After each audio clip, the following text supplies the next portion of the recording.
আমার নবীজি নবজাতক মার পেট থেকে পৃথিবীর চেহারায় কেবল দেখতেছেন 3 দিন বয়স। কয়দিন? 3 দিন। আমার নবীজি ছোট্ট মানুষ, ঘরের মধ্যে আকাশের চাঁদনি, আকাশে চাঁদ, চাঁদনি আকাশের নিচে তার মা তাকে শোয়া রেখেছেন, চিত হয়ে শুয়ে আছেন। এমন সময় আবু তালেব একদিন বলছে, মুহাম্মদ তুমি তো আজকে আল্লাহর পয়গম্বর হয়েছো, তোমার বাল্য জীবনের একটা স্মৃতিচারণ করতে চাই। সেই স্মৃতিচারণ হলো, আমি তোমাকে 3 দিনের শিশু যখন তোমাকে দেখতে গেলাম তোমাদের বাড়িতে, তোমার মা তোমাকে কোলে নেয় নাই, তোমার মা তোমাকে চাঁদনি আকাশের নিচে শোয়া রেখেছে, তোমার মা কাছে নাই, শুধু চোখের পানি হাউমাউ করে কান্দে। সেই সময় দেখতে পেলাম তুমি একাকী চাঁদনি আকাশের নিচে তোমাকে শুয়ে রেখেছে, হাত পা নড়াচড়া করছো, কিন্তু ভালো করে লক্ষ্য করে দেখি বাম হাত যখন ডান দিকে না, আকাশের চাঁদও ডান দিকে যায়। যখন তুমি তোমার ডান হাতটা বাম দিকে নাও, আকাশের চাঁদটাও বাম দিকে চলে যায়। যখন তুমি তোমার দুটো হাত দিয়ে যখন নিচের দিকে হাত দুটো টেনে আনো, আকাশের চাঁদটা সঙ্গে সঙ্গে তোমার কাছাকাছি চলে আসে। আমি কি ভুল দেখছি নাকি বলো তো? আমি কোনো স্বপ্ন দেখেছি কিনা বলো তো? আমার নবীজি কেঁদে কেঁদে বলছেন, চাচা যান, জন্মের পূর্বে আমার বাপকে হারাইছি, জন্মের 6 মাস আগে আমার বাপ দুনিয়া থেকে বিদায় নিয়েছেন। আমার মা স্বামী হারা একজন মানুষ। আমার জন্ম যখন হয়ে গেল, আমি পৃথিবীর জমিনে আসলাম, আমার মা আমাকে কোলের মধ্যে নিয়া এই কলিজার টুকরা ধন যার কোলে উঠায় দিয়া তিনি আনন্দ পেতেন, সেই বাপ তো আমার নাই। তার স্বামীটা জন্মের পূর্বেই দুনিয়া থেকে বিদায় নিয়েছেন। কিন্তু মা যখন আমাকে কোলে নিতে নেন, বারবার স্বামীর কথা মনে হয়ে যার কান্দে। আমার মার চোখের পানি আমাকে কোলে নিলেই তার তীব্রতা বেড়ে যায়। সেই জন্য আমাকে তিনি সময় দিতে পারেন নাই, আমাকে নিলেই তার কান্না আসে। আমাকে রেখে দূরে দূরে থাকতেন। সেই শূন্যতা দূর করার জন্য আল্লাহ রাব্বুল আলামিন আকাশের চাঁদ আমার জন্য আল্লাহ পাক দোলনা বানায় দিয়েছিলেন। জোরে বলে সুবহানাল্লাহ। কি দাম আমার নবীর! আমার নবীকে আল্লাহ রাব্বুল আলামিন একটা জায়গায় নাম ধরে ডাকলেন না, ডাক দিয়েছেন আদমকে, ইয়া আদম উসকুন আনতা ওয়া যাওজুকাল জান্নাহ। ডাক দিয়েছেন ওয়া মা তিলকা বিয়ামিনিকা ইয়া মূসা। ডাক দিয়েছেন ইয়া ইয়াহইয়া খুযিল কিতাবা বিকুওয়া। সব নবীকে আল্লাহ রাব্বুল আলামিন নাম ধরে হরফে নিদা প্রয়োগ করে ডাক দিয়েছেন। আমার নবীকে আল্লাহ পাক একটাবারও ডাকলেন না। ডাক দিয়েছেন যত জায়গায়, সব জায়গায় নবীজির নামের সঙ্গে সিফাত যোগ করেছেন, গুণ যোগ করেছেন। মুহাম্মাদুর রাসূলুল্লাহ ওয়াল্লাযীনা মাআহু আশিদ্দাউ আলাল কুফফারি রুহামাউ বাইনাহুম। আরেক জায়গায় বলছেন ওয়া মা মুহাম্মাদুন ইল্লা রাসূল قد خلت من قبله الرسل। আল্লাহ পাক তার নবীকে সুন্দর করে এই জায়গায় ডাক দিচ্ছেন সূরাতুল আহজাবে, ইয়া আইয়ুহান নাবিয়্যু ইন্না আরসালনাকা শাহিদা ওয়া মুবাশশিরা ওয়া নাযীরান ওয়া দা'iয়ান ইলা আল্লাহি বিইذনিহি ওয়া সিরাজাম মুনীরা। জোরে বলুন আল্লাহু আকবার। হে সম্মানিত নবী, হে সম্মানিত রাসূল, হে মুজাম্মিল, হে মুদ্দাসসির, কোথাও নাম ধরে ডাকলেন না। এত সম্মান এত মর্যাদা আমার নবীকে দিয়েছেন একমাত্র কে? সেই নবীর উম্মত হচ্ছে আমরা। আমাদের দামও আছে না নাই? আসতে বলে আমাদের দাম আছে না নাই? আল্লাহ কেন ভয় লাগে না? পিছনে যে লোক আছে আজকে তো চড়া মানুষ, সব কে কখন লাথি মারে খাওয়া যায় না, সব হট হয়ে আছে সব না। ঠিক আছে, আল্লাহ তুমি সবাইকে বোঝার তৌফিক দাও। জোরে বলি আমিন। কি নাম এলাকার, গ্রামের নাম কি? ট্যাংরা মাছ আছে না? এখানে কি ট্যাংরা মাছ আছে? তো খাওয়ালেন না তো। জি, ট্যাংরা মাছ তো অনেক স্বাদের মাছ। মাছের ভিতরে ট্যাংরা অনেক উল্লেখযোগ্য একটা মাছ। কাঁটা আছে তো, যে মাছের কাঁটা বেশি সে মাছের স্বাদও বেশি। ইলিশ মাছের কাঁটা কম না বেশি? স্বাদও বেশি। যে ফুলের কাঁটা বেশি সেই ফুলের ঘ্রাণও বেশি। যে আন্দোলন করে রক্ত ঝরানো হয়, বেশি কষ্ট হয়, সে আন্দোলনের বিজয় কে দেন? 5 আগস্টের আগ পর্যন্ত যত রক্ত ঝরেছে, আল্লাহু আকবার। আবু সাইদের বাড়িতে গিয়েছিলাম, তার মার সঙ্গে কথা বললাম, মা কেমন আছেন? কেঁদে ফেলে বলে, সবাই তো দেখতে আসে আমারে বাবা, কিন্তু আবু সাইদকে সাথে নিয়ে আসে না। এই যে কষ্ট, এই যে ত্যাগ, এই ফলাফল হচ্ছে আমরা আজকে পেয়েছি। আরেকটা ফলাফল আমরা পেতে চাই, কোন আইন মানি না আল্লাহর আইন ছাড়া, ঠিক কিনা? সেই দিন আমরা টের পাবো যে হ্যাঁ, দেশে শান্তি চলে এসেছে। বলি আলহামদুলিল্লাহ। লাফাতাহনা আলাইহিম বারাকাতিম মিনাস সামাই ওয়াল আরদ। আল্লাহ ওয়াদা করেছেন, কোরআনের আইন চালু কর, আমি ওয়াদা করলাম সব রহমতের দরজা আকাশ জমিনে সব খুলে দেব। কার ওয়াদা? কার ওয়াদা? আল্লাহর ওয়াদা। আমার দেশে কি নাই বলেন? কাতার গিয়েছিলাম, কাতারে কোনো গাছই নাই, কয়েকটা গাছ সেখানে তারা লাগায় রাখছে, সুন্দর দেখা যাচ্ছে। বললাম কি ব্যাপার, এখানে গাছ কেমনে হলো? হুজুর, নিচে স্যালাইন লাগানো। নিচে কি লাগানো? স্যালাইন। শুধু স্যালাইন দেখাও হয় না হুজুর, কি আরো কি লাগে? এই গাছকে বাঁচানোর জন্য দুবেলা করে হেলিকপ্টার ওর মাথার উপরে আসে, পানি স্প্রে করে, পানি স্প্রে করে দেয় এই গাছটা তাজা রাখার জন্য। মাত্র কয়েকটা গাছের পেছনে কোটি কোটি টাকা গভর্নমেন্ট খরচ করে সবুজায়ন রাখার জন্য, সবুজ রাখার জন্য। আর আমার দেশে পায়খানা করে ধুয়ে আসে। কি কথা কি বুঝতেছেন? বান্দা পায়খানা করে, সেখান থেকে গাছ হয়। আলহামদুলিল্লাহ কবেন না? কি নাম তো আর বলার দরকার নাই, সব তো জানেনি। আমরা যে কত বরকতময় দেশে আছি, শুধু একটা শাসক দরকার, ওমরের মতো, আবু বকরের মতো। 54 বছরের দেশে যা কিছু হয় নাই, 10 বছর যদি ওমরের মতো একটা শাসক আসে, দেশের রহমতের বারিধারা প্রবাহিত হতে থাকবে। আল্লাহু আকবার বলেন। কিন্তু দুঃখজনক হলো, অধিকাংশ নেতাগুলো আমাদের সত্যবাদীরা মিথ্যুক, খালি মিথ্যা কথা কয়। আছে ভালো তো আছেই, কিন্তু ভালোর সংখ্যা হলো খুবই কম। নামাজের সংখ্যা যেমন 5%, ওই ভালোর সংখ্যা ওই কয়েকটা পার্সেন্ট। হিসাব বুঝতে হবে, কিন্তু হিসাব কিন্তু মিলে নিতে হয়। সম্মানিত ভাইয়েরা, আজকে মনে হচ্ছে আমি ফজর পর্যন্ত ওয়াজ করি। চাচা খুব খুশি হয়ে গেছে চাচা। জি আলহামদুলিল্লাহ বলেন। কেন ওয়াজ তো শুরু। জি আলহামদুলিল্লাহ বলেন। আমরা যে কিতাবের কথা শুনতে এসেছি, এই কিতাব কি কারো লেখা? পৃথিবীর কারো? এই কোরআনটা এসেছে কোন জায়গা থেকে বলুন তো? কি আকাশের নিচের না উপরের? উপরের। কত দামি একটা কিতাব এটা, কত যে তথ্যবহুল এই কিতাব। এই ক্যামেরাগুলো এখন রেকর্ড করছে। এই ক্যামেরা, এই প্রযুক্তি, তারপরে বিমান, বিভিন্ন অ্যাটম বম, এই যে আধুনিক যে সরঞ্জামাদি, সায়েন্স অ্যান্ড টেকনোলজির যে ডেভেলপ হয়েছে, উন্নয়ন সাধন হয়েছে, উৎকর্ষ সাধন হয়েছে, এটার কিন্তু মূল যে সূত্রটা আপনি যদি খুঁজতে যান, কোরআন হচ্ছে তার মূল সোর্স। জোরে বলি সুবহানাল্লাহ, জোরে বলি সুবহানাল্লাহ।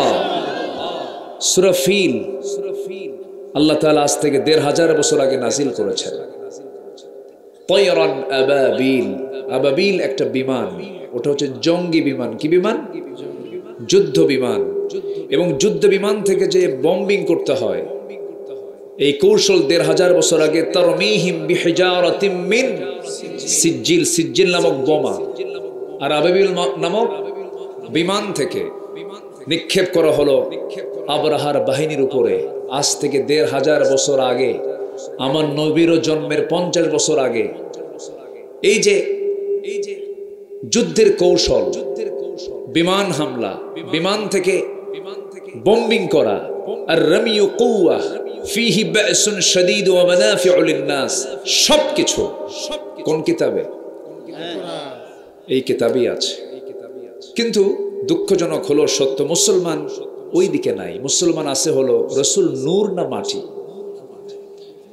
মোনাজাত হবে কি হবে না, আমিন আসতে হবে না জোরে হবে, ১ রাকাত না ৩ রাকাত, এই এত গবেষণা মুসলমানের। চিন্তা করছেন আপনি? আসল কাজে মুসলমান না গিয়ে যেখানে ফেরকা, যেখানে ফিতনা, যেখানে ভ্রাতৃত্বের সংকট তৈরি হবে, সেই জায়গায় মুসলমানদের গবেষণা কম না বেশি? বেশি। সম্মানিত ভাইয়েরা, আমরা যেখানে বসে আছি এটা জমিন, আর আমার মাথার উপর আছে হলো নীল আকাশ, আকাশ। এই মাঝখানে যে শূন্য, শুধু শূন্য না মহাশূন্য? বলেন, মাঝখানে যে শূন্যতা আমরা দেখি, এটা কি শূন্য শুধু না মহাশূন্য? কেউ কি আকাশ ছুঁতে পেরেছে? কেন? একজন ছুঁয়েছেন, একজন গিয়েছেন পৃথিবী থেকে, একজন মানুষ আকাশ ছুঁয়েছেন। তিনি কে? মুহাম্মদুর রাসূলুল্লাহ।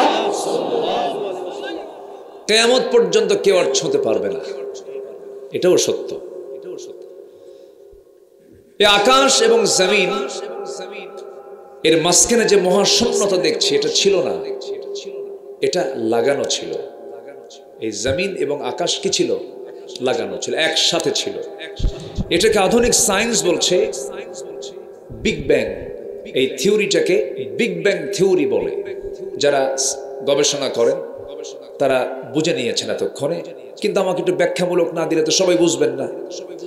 এই বিগ ব্যাং থিওরি হচ্ছে একটা আলোচিত প্রেজেন্ট ওয়ার্ল্ডের একটা থিওরি, অথচ সেই থিওরি অ্যাপ্লাই করার ১৫০০ বছর আগে আল্লাহ পাক এই থিওরি কোরআনে আগে দিয়ে দিয়েছে।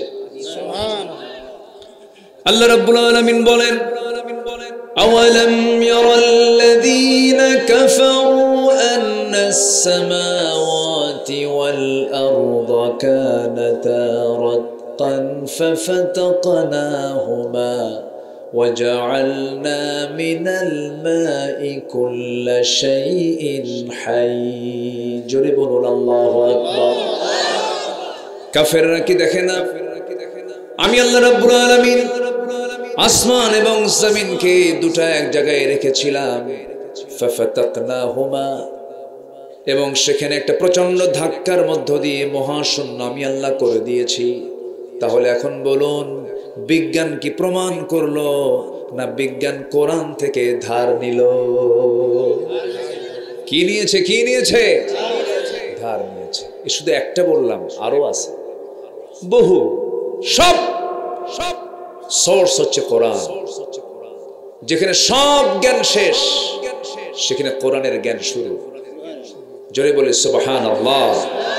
সেই কালামে হাকিম থেকে, সূরাতুল আহজাব থেকে আমি কিছু কথা বলতে চাচ্ছি। শুধু একজন আকাশ ছুঁয়েছেন, তিনি কে? বলুন বলুন। Marconi, Faraday, James Watt, Copernicus, Einstein, Dalton, Galileo, এই যে বিজ্ঞানীদেরকে আমরা মহাবিজ্ঞানী বলি, কেউ কে আকাশে গেছে? তাহলে এরা যদি সামান্য ২-১টা তথ্য দিয়ে যদি মহাবিজ্ঞানী হয়, আমার নবীজি আরশ কি বলে, আকাশ পেরিয়ে, ৭ আকাশ পেরিয়ে, সিদরাতুল মুনতাহা পেরিয়ে আরশ আজিম পর্যন্ত চলে গেলেন। জোরে বলি সুবহানাল্লাহ। মিরাজ মিথ্যা না সত্য? মিথ্যা না সত্য? শুধু সত্য না মহাসত্য? মহাসত্য। কষ্ট পাচ্ছেন নাকি?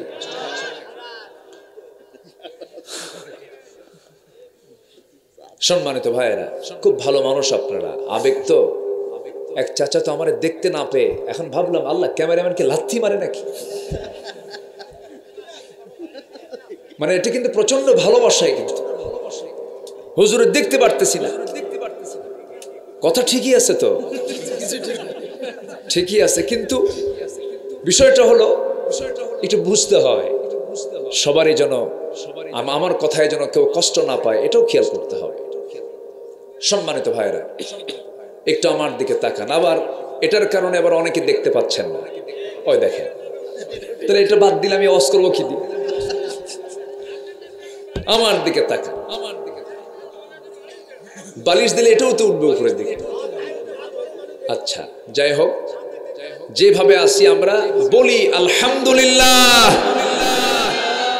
2018 সালে আমাকে ধরে নিয়ে গেল জেলখানায়। একটু থামেন, মানে জাস্ট এই কথাটা বলতেছি, ধরবো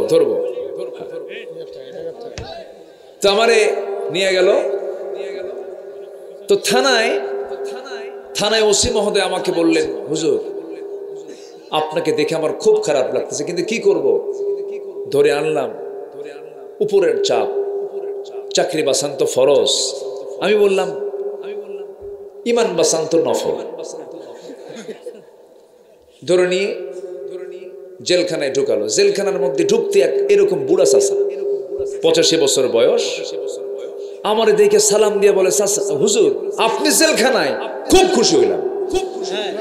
বললাম কেন? আপনি জেলখানায় ঢুকছেন, মাহফিলে যায় দেখি না, ভালো করে মুসাফা হয় না, কথা হয় না, জেলখানায় ঢুকছেন, খুব খুশি হয়েছি, থাকেন। কি কথা কি বুঝতেছেন আপনারা? এটা হচ্ছে মোহাব্বত, এটা ভালোবাসা। বলি আলহামদুলিল্লাহ। সম্মানিত ভাইয়েরা, তাহলে এই যে বিশাল পৃথিবী যিনি সৃষ্টি করেছেন তিনি আমার কে? কোরআন নাজিল করেছেন তিনিও কে? আল্লাহ। এই কোরআন এমন একটা কিতাব যা দিয়ে সবই চলে। নামাজ চলে, রোজা চলে, হজ চলে, যাকাত চলে, সবই চলে, কিন্তু কোরআন দিয়ে যে রাষ্ট্র চলতে পারে এটা অনেকে মানতে চান না। এটা বড় রোগ। এটা কি ছোটখাটো রোগ না বড় রোগ? এখানে এসে একটু প্যাঁচ লাগে না, এত আগের কোরআন কি এখন চলে? একটু প্যাঁচ লাগায়, এরকম বহু মুসলমান আমার দেশে কিন্তু আছে, আছে না নাই? কিন্তু কোরআন দিয়ে কি রাষ্ট্র চলতে পারে না? আসতে বলবেন না, পারে না? পারে। কিন্তু রাষ্ট্র চালালেই আমাদেরকে বলবে কি জানেন? মৌলবাদী। কি বাদী? বলবে রক্ষণশীল, বলবে এরা হচ্ছে জঙ্গিবাদী। এরকম করে বিভিন্ন নাটক 16 বছর আমরা আমাদের সামনে মঞ্চস্থ হতে দেখেছি। বহু বই পাইলেই জঙ্গির বই, বই পাইলে কি জঙ্গির বই, মুখে দাড়ি থাকলেই কি রাজাকার। এগুলো কিন্তু আমরা দেখে এসেছি। এখন আর এগুলো নাটক চলে না, এগুলো খায় না আর জনগণ, এগুলো খায়। এখন কথা হলো, মূল বিষয়টাতে আমরা আসি। কোরআন দিয়ে যদি নামাজ চলে, রোজা চলে, হজ চলে, দান সদকা চলে, রাষ্ট্র কেন চলবে না? দেখলাম তো আমরা 54 বছর, 53 বছর, কেউ এই দেশ চালিয়েছেন 25 বছর একটানা, কেউ চালিয়েছেন 16 বছর, কেউ চালিয়েছেন 9 বছর, মাঝখান দিয়ে মঈনুদ্দিন ফখরুদ্দিনরা কয়েক বছর। সব দেখা শেষ।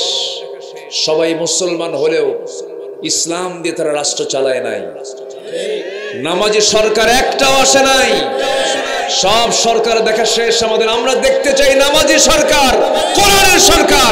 রাজি আছেন কারা কারা? হাত উঁচু করে দেখান মুসলমান।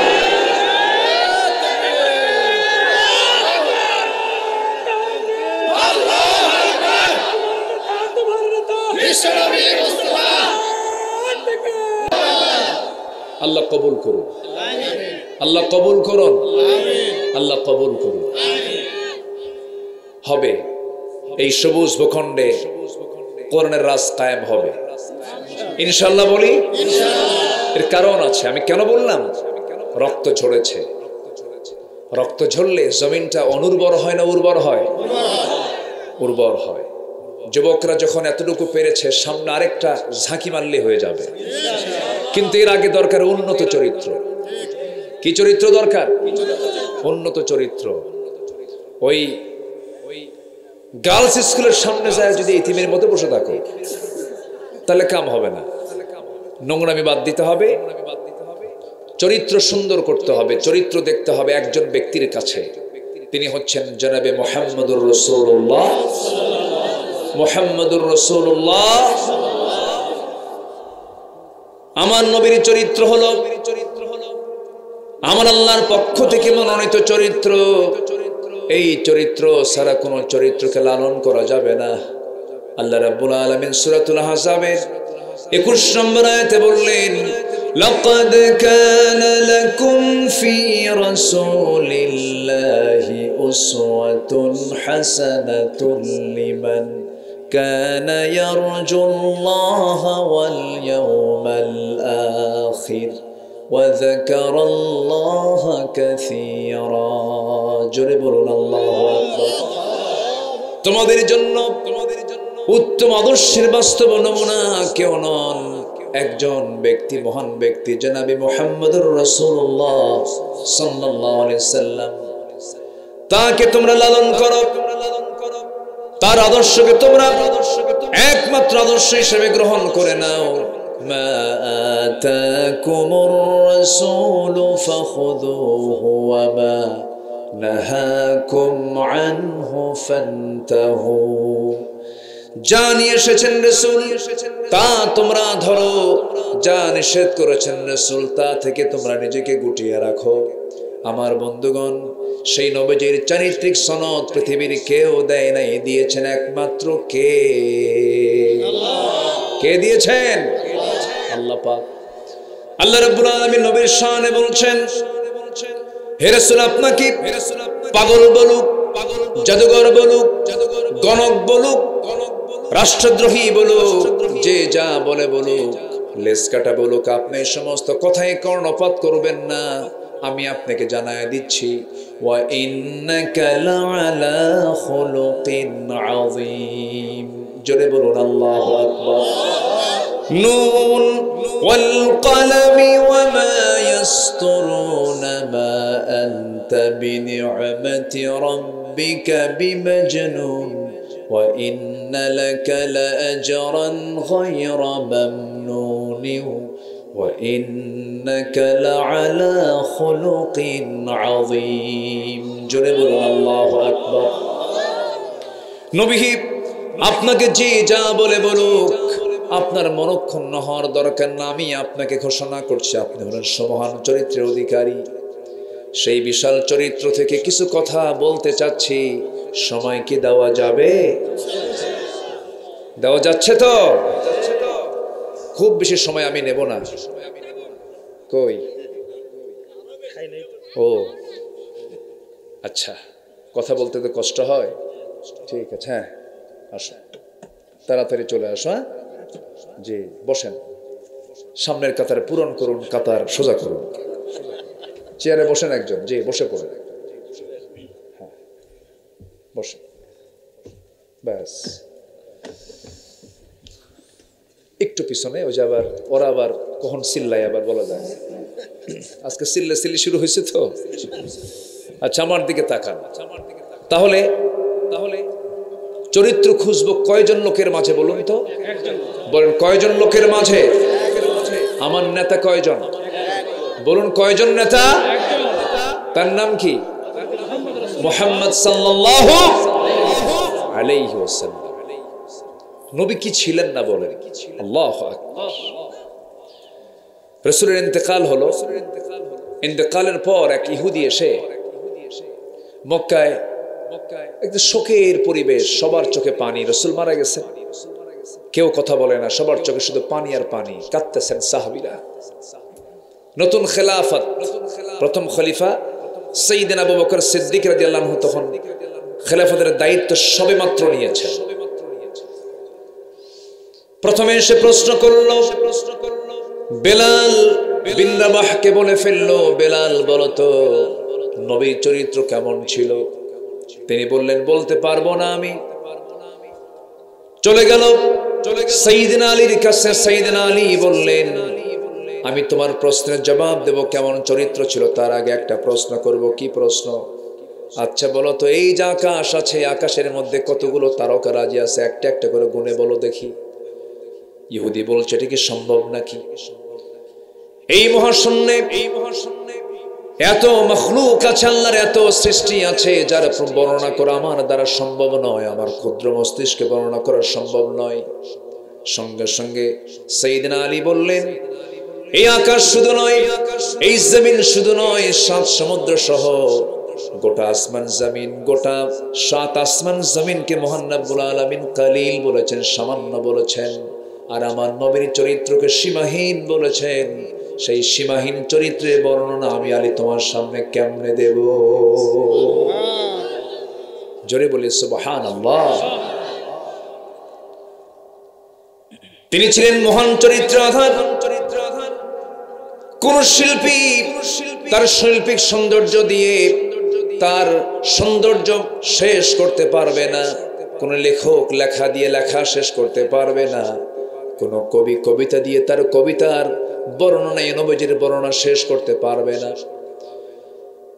তিনি হচ্ছেন এমন একটা চরিত্র, আমার আল্লাহ নিজের পরিচয় দিতে তিনি বলেছেন, যারা পারেন ঠোঁট মিলিয়ে বলুন আলহামদুলিল্লাহি রাব্বিল আলামিন। আর আমার আল্লাহর পরিচয় দিয়ে আমার আল্লাহ আমার নবীর পরিচয় জানিয়ে দিচ্ছেন, ওয়ামা আরসালনাকা ইল্লা রাহমাতাল লিল আলামিন। জোরে বলুন আল্লাহু আকবার। আমার আল্লাহ হচ্ছেন জগতের রব, আর আমার নবী হচ্ছেন জগতের রহমত। জোরে বলে সুবহানাল্লাহ। কি সম্মান আল্লাহ পাক তাকে দান করেছেন। সেই নবীর শানে আমি সূরাতুল আহজাবের 45, 46, 47, 48 এই কয়েকটা আয়াতকে সামনে রেখে আমি কিছু কথা বলা শুরু করেছি। আল্লাহ পাক তার রাসূলকে যদি নাম ধরে ডাকেন, পৃথিবীর কারো কাছে কৈফিয়ত দেওয়া লাগবে? বড়কে জোরে বলেন, বড়কে ছোটকে নাম ধরে ডাকতে পারে না? বাবা তার ছেলেকে নাম ধরে ডাকতে পারে না? ছেলে ছেলে ছেলে একটু বেয়াদবি হয়, তাই না? বেয়াদবি হয়ে যায়। আমার আল্লাহ হচ্ছেন রব, আর না আমার নবী হচ্ছেন বান্দা এবং রাসূল। অথচ আল্লাহ তার আসন থেকে অন্যান্য নবীকে আল্লাহ পাক নাম ধরে ডেকেছেন, কিন্তু আমার রাসূলকে একটা বারের জন্য কোরআনে কোথাও নাম ধরে ডাকেন নাই। এটা জোরে বলি সুবহানাল্লাহ। যে নবীকে আল্লাহ নিজে নাম ধরে ডাকেন না, সম্মান দিয়ে কথা বলেন, আর সেই নবীর উপরে কম জুলুম 16 বছর গেছে। কি কথা কি বুঝতেছেন আপনারা? নবীর নামের উপরে কম জুলুম গেছে?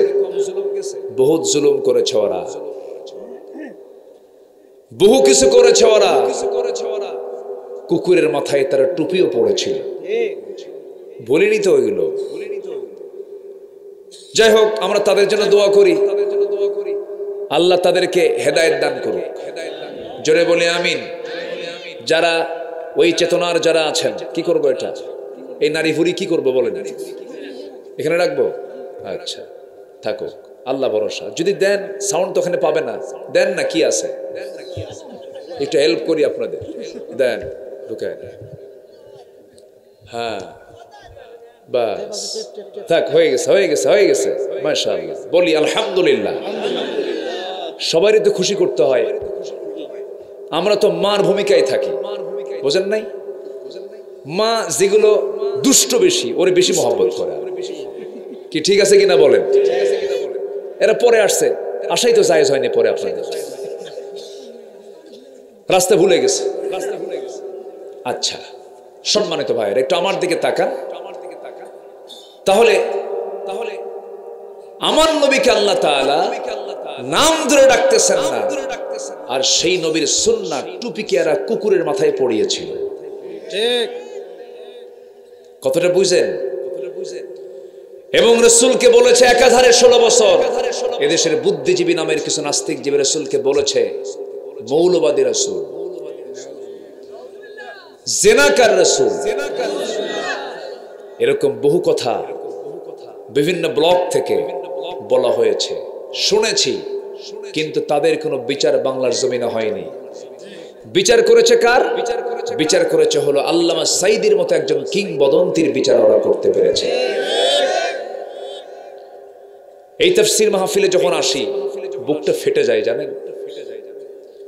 এই বগুড়ার শাহ সুলতান মাঠে, কি সুলতানগঞ্জ মাঠে সেন্ট্রাল হাই স্কুল মাঠ ছিল তার শেষ 2009 সালের কত 25 ফেব্রুয়ারি তার ছিল লাস্ট মাহফিল। বগুড়াবাসীর সঙ্গে তিনি সর্বশেষ কথা বলে গেছেন। সম্মানিত ভাইয়েরা, 2009 সালে আমার প্রথম জীবনের হজের সফর, আমি একসঙ্গে একই বছর, যে বছর আমি যাই সে বছর ওনারও শেষ হজ। ওনাকে প্রশ্ন করা হলো, হুজুর আপনি দেশে ফিরবেন না, দেশে মামলা চলছে, আপনাকে গ্রেফতার করবে দেশে গেলেই। উনি মুস্কি হাসি মেরে বলেন, আলেমরা পালায়? আলেমরা তো পালায় না।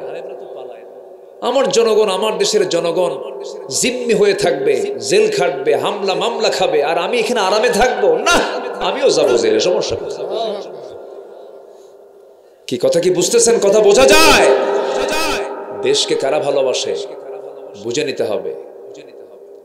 একটা বিষয় মাথা রাখবেন, এই পৃথিবীর ভিতরে সবচাইতে শ্রেষ্ঠ তারাই যারা আলেম ওলামা। এটা আমার ফতোয়া নয়, এটা আমার কথা নয়। কার কথা? আল্লাহর কথা। কিছু দুষ্ট তো থাকবেই, সব জায়গাতে কিছু দুষ্ট থাকে। নবীর নেতৃত্বে যদি মুনাফিক থাকে, আজকে আমাদের নেতৃত্বে মুনাফিক থাকবে না? থাকতেই পারে, কিন্তু এর মানে তো সবাইকে আপনি খারাপ বলতে পারবেন না। এরপরে উনি বললেন, আমি দেশে ফিরবো। দেশে ফিরেছেন, জেল খেটেছেন 13 বছর, ভালো করে খাইতে দেয়নি, 9 টাকার খাবার খেয়েছেন, বিছানাটা ছিল এবড়া থাবড়া ঠান্ডা, 4 হাত বাই 5 হাত, একটা সেলের মধ্যে 13 বছর কেটেছে তার। জীবনের অবর্ণনীয় জুলুম নির্যাতন তাকে করা হয়েছে। রিমান্ডে নিয়ে হিন্দু পুলিশ দিয়ে থাপ্পড় মারা হয়েছে তার গালে। কম অত্যাচার করা হয়নি। আরে 2023 সালের 13ই আগস্ট একটা সুস্থ মানুষ, একটা সবল মানুষ, কোনো অসুখ নাই তার, জটিল কোনো সমস্যাও নাই, বয়স হয়ে গেছে, হাঁটুতে ব্যথা। বলা হলো, হুজুর আপনি তো অসুস্থ, চলেন হসপিটালে যাই। আমি অসুস্থ আমি তো নিজেই জানি না। জোর করে ধরে নিয়ে জেলখানায়, ভালোই ছিলেন, জেলখানায় তো মানুষ ভালো থাকে না, ভালোই ছিলেন, ওখানেই থাকুক না, ওদের মায়া দেওয়া হলো না, মায়া দেওয়া হলো না। তাকে নিয়ে ভারতীয় প্রেসক্রিপশনে হসপিটালে নিয়ে বিষ প্রয়োগ করে তাকে পয়জনিং করে হত্যা করা হয়েছে। এই তাফসীর মাহফিলের প্ল্যাটফর্ম থেকে জানান দিতে চাই, অবিলম্বে জগৎ বিখ্যাত আলেমের খুনিদের প্রকাশ্যে ধরে চূড়ান্ত শাস্তি নিশ্চিত করাবো। এ মতের পক্ষে রাজি আছেন কারা কারা? হাত উঁচু করে দেখান মুসলমান।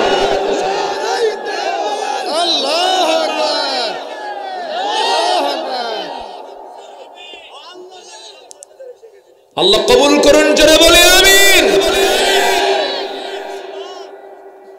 আল্লাহ কবুল করুন, জোরে বলে আমিন। আমার দিকে তাকান। আল্লাহকে বিচার করেন না? বিচার করেন কি? বিচার করেন কিনা? হাইরে শেষ পর্যন্ত আমরা বলেই ফেললাম, অনেকে বলেই ফেললো, না মরা পর্যন্ত উপায় নাই। কি কইছে না? এত হতাশ। আল্লাহ বললেন, চিন্তা করো কেন, এমন একটা নিউজ দেব খুশিতে আত্মহারা হয়ে যাবে। সুবহানাল্লাহ বলবেন না? জোরে বলি সুবহানাল্লাহ। আল্লাহ পারেন না? পারেন। এরা ছিল 16 বছর, আর ফেরাউন বেঁচে ছিল হলো 1600 বছর। সংখ্যার যে মিল হলো কেমনে বুঝলাম। সংখ্যার মিল আছে না নাই? চরিত্রেরও মিল আছে। ফেরাউনের একটাই দোষ ছিল, ও বলতো আমাকে জনগণ মানুক আর না মানুক ক্ষমতা ছাড়বো না। এদের রোগ কোনটা ছিল? রোগের মিল আছে না নাই? আছে না নাই? পতনের মিল, পতনের মিল সে কিন্তু ভাবে নাই কখনো জামার এই অবস্থা হবে। ফেরাউনও কিন্তু ভাবে নাই কখনো সুবান খায় মরতে হবে, ভাবে নাই, কখনোই চিন্তা করে নাই। ফেরাউন তার ক্ষমতাকে পাকাপোক্ত করার জন্য নিজের বউকে পর্যন্ত হত্যা করেছে। কত বড় নরপশু ওটা, কত বড় পাশবিক কঠোর হৃদয়ের হতে পারে, বউকে হত্যা করে তার ক্ষমতা পাকা করেছে ফেরাউন। আসিয়া বলে স্বামী কিছু বলবেন? কি শুনলাম তুমি নাকি মুসার দিন গ্রহণ করেন। না, মুসার দিন না তো, আল্লাহর দিন।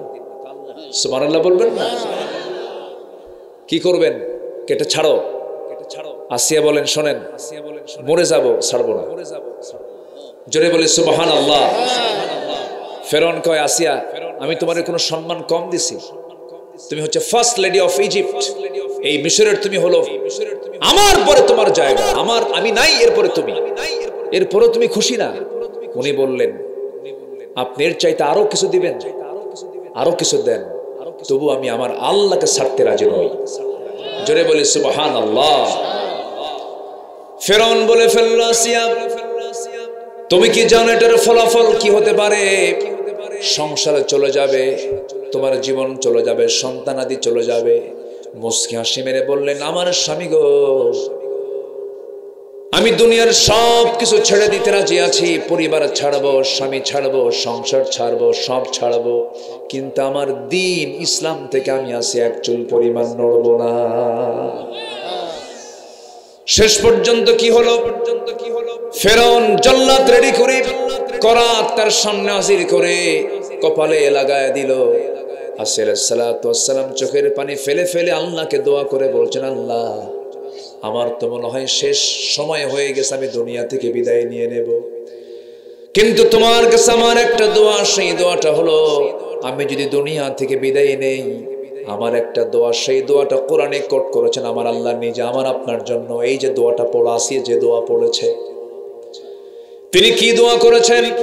রব্বি বিনিলি ইনদাকা বাইতান ফিল জান্নাতি ওয়া নাজ্জিনি মিন ফিরআউনা ওয়া আমালিহি। আল্লাহ তুমি আমার জন্য বানায়া দাও একটা মাত্র ঘর, সেই ঘরটা হওয়া চাই তোমার ঘরের দেওয়ালের সাথে,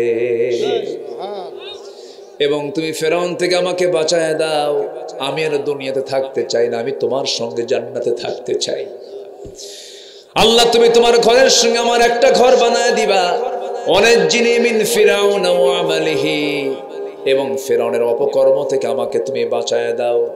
করাত দিয়ে চিটতেছে তার মাথা, আর মুখ থেকে বের হচ্ছে লা ইলাহা ইল্লাল্লাহ, জোরে লা ইলাহা।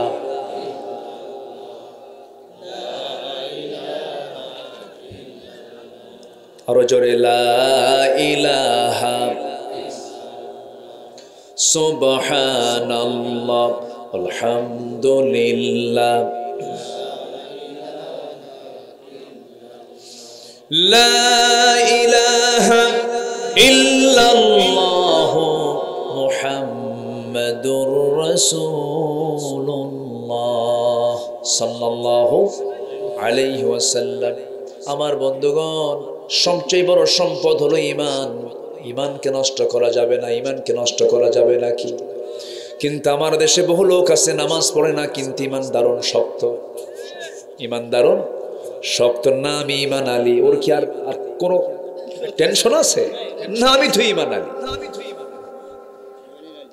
নাম হলো ফজর আলী, ঘুম থেকে উঠে সকাল 10টায় নাম রাখছে ফজর আলী। নাম হলো হিম্মত আলী, সাইকেলের চাকা বাস্ট হলে শীত হয়ে পড়ে। নাম হলো আতর আলী, গোটা গায়ে গাজার গন্ধ। নাম হলো হিম্মত আলী, শীত হয়ে পড়ে। নাম হলো লাল মিয়া, লোকটা কালো মানুষ। নাম হলো বাদশা মিয়া, ভিক্ষা করে। নাম হলো খোকা মিয়া, বয়স হলো 85 বছর। নাম দিয়ে তো কোনো কাম হবে না, বংশ দিয়েও কোনো লাভ হবে না। অনেকে বলে আমি চৌধুরী, আমি সম্রাট, আমি মোগল, আমি মির্জা, আমি সৈয়দ, কোনো লাভ হবে না। এই সমস্ত বংশগত কৌলন্য দিয়ে বান্দা তুমি জান্নাত পাবে না। বংশগত পরিচয় দিয়ে যদি জান্নাত পাওয়া যেত, আমার নবীর আপন চাচা আবু লাহাব জান্নাত পেয়ে যেত। আবু লাহাবের বংশ, আবু জেহেলের বংশ, আমার নবীর বংশ দুই না এক? এক বংশ। বংশ দিয়ে কি করবেন? বংশ দিয়েও মিলবে না জান্নাত। বাপ দিয়ে কি করবেন? বাপ একজন আল্লাহর পয়গম্বর ছিলেন, ছেলে হলো কেনান, জান্নাতি না জাহান্নামী। বাপ হলো মুশরিক, ছেলে হলো বড় আল্লাহর নবী, যাকে আল্লাহ রাব্বুল আলামিন জাতির পিতা করেছেন। সেই নবীটার নাম কি বলেন? জাতির পিতাকে আরো জোরে, আরো জোরে, আরো জোরে। তিনবার কেন বলতে বললাম বলেন তো? বলেন। হ্যাঁ, সম্মানিত ভাইয়েরা, রাগ করতেছেন নাকি? আপনারা রাগ করতেছেন?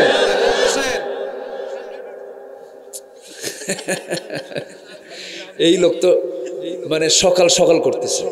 হুজুর ওয়াজ আজকে সকাল পর্যন্ত হবে, মানে জানাজা সহ। খুব সুন্দর মানুষ, আলহামদুলিল্লাহ। আমি এই মাঠে, এই গ্রামে, ট্যাংরা আমার পুরাতন নাম। আমি এসেছি আজ থেকে আরো 15-16 বছর আগে, 18 বছর আগে, 16 বছর। জি আলহামদুলিল্লাহ। আল্লাহ পাক বেঁচে থাকলে দেখা হয় না, আবার দেখা হয়ে গেছে। বলি আলহামদুলিল্লাহ। এত সুন্দর মানুষ আপনারা, আমি খুবই খুশি। জানেন কি সুন্দর পিন পতন, নীরব হয়ে, কোনো নড়াচড়া নাই। কি মনোযোগ দিয়ে কোরআন গুলো শুনতেছেন আপনারা। আল্লাহ এই সম্পর্ক তুমি আল্লাহ হাসর পর্যন্ত গড়াইয়া দাও। এই তো মরে যাব, কত লোক মরে গেল, আমার বয়সের কত মানুষ, বন্ধু চলে গেছে। আমার একে বন্ধুর কথা এখনই মনে হলো, জানেন, নাম তার জিয়া, বাড়ি দুবচাচিয়া। দুবচাচিয়া, খুব সুন্দর কণ্ঠ, আমার চেয়েও অনেক সুন্দর তার তেলাওয়াত ছিল। সে ন্যাশনাল কম্পিটিশনে কয়েকবার জাতীয় পর্যায়ে সে ফার্স্ট হয়েছে। আর্মিতে চাকরি পেল, আর্মিতে চাকরি করলো। হঠাৎ করে, আমি জানতাম না, আমি একদিন ফোন দিয়েছি ওর নাম্বারে ফোন দিয়ে বললাম, আসসালামু আলাইকুম জিয়া, কেমন আছো? সে এখন উত্তর দিয়ে ভিতর থেকে ওই উল্টা উত্তর আসতেছে মহিলার কণ্ঠ। বললাম কি ব্যাপার, জিয়া কোথায়? জিয়া তো নাই। কোথায়? কবরে চলে গেছে। সে নাই, মোবাইল নাম্বারটাও আছে, সিমও আছে, কিন্তু সিমওয়ালা মোবাইলওয়ালা নাই। আমরা কি যাব না একদিন? আসতে যাব না? যাব না রে ভাই, যাব না। কিসের তাকাব্বুরি আপনার বলেন? অহংকার কিসের দেখা? আপনি যে লোকটাকে কষ্ট দিয়ে কথা বললেন, আপনি একদিন কাঁদবেন যখন সে মারা যাবে। আহারে, লোকটাকে কষ্ট দিয়ে কথা বলেছি। এই জন্য যতটুকু পারা যায় হিংসা না করে থাকা, যতটুকু পারা যায় কষ্ট না দিয়ে থাকা, যতটুকু পারা যায় সব কষ্ট নিজের কাঁধে নিয়ে অন্যকে কষ্ট না দিয়ে কথা বলা। সম্মানিত ভাইয়েরা, এই পৃথিবীর সেরা চরিত্র হচ্ছে মুহাম্মদ সাল্লাল্লাহু আলাইহি ওয়াসাল্লাম। রাসূল যেদিন মক্কা বিজয় করেন, আমার নবীজি কাঁদতেছেন আর বলতেছেন, মক্কার লোকরা আমাকে মারছে, এই মক্কার মানুষগুলো আমাকে রক্তাক্ত করেছে। এই যে দাগ, এই যে দাগ, এই যে কপালে আমার লোহার ফলার দাগ, এই যে দাঁত ভাঙ্গার দাগ, সব মক্কার মানুষগুলো মেরেছে আমাকে। সাহাবীরা, আমার কোনো প্রতিশোধ নাই, আমি এদেরকে মাফ করে দিলাম। জোরে বলি সুবহানাল্লাহ। এই চরিত্রই তো দরকার আমাদের, এই চরিত্রই তো দরকার। আমার নবীজি প্রতিশোধ নিতেন না, ক্ষমা করে দিতেন। আমরা ক্ষমা করব না?